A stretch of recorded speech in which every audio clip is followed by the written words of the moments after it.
Sen oturmuşdun öz şəhərində, öz yerində, qardaşınla ixtilaf eləyirdin, boş-boş söhbət üstündə dava eləyirdin, imamın zuhuru təxirə düşürdü, sən də olurdun bu qanlara şərik. Bəs qana şərik olmaq necə olur?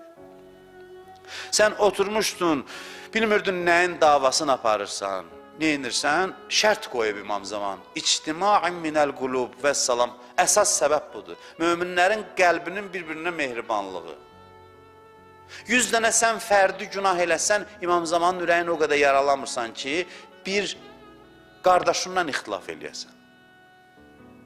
Heç nə bu qədər deyil. Çünki mövzunu bu həll eləyir.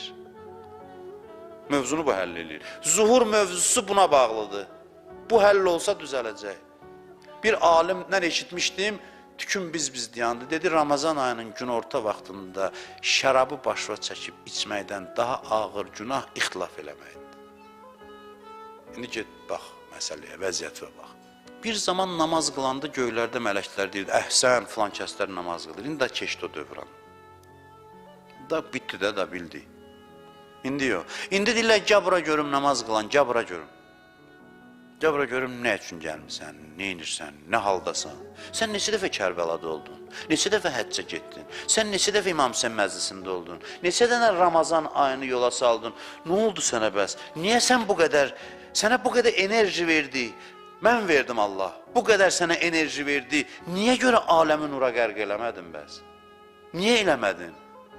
Elə deyir, ay Allah bizə Kərbəla qismət elə, gedək, Allah qəbul eləsin. Hamısı məsuliyyətdir.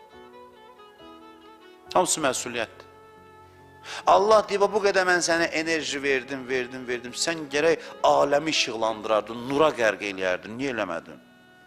Suallar budur, bax. İndiki zamanın suallarıdır. Dönə-dönə üzr istəyirəm. Allah qonağıdır məni dinləyənlər. Elə bilməsinlər mən xətirlərinə dəyirəm, amma bəsdir da.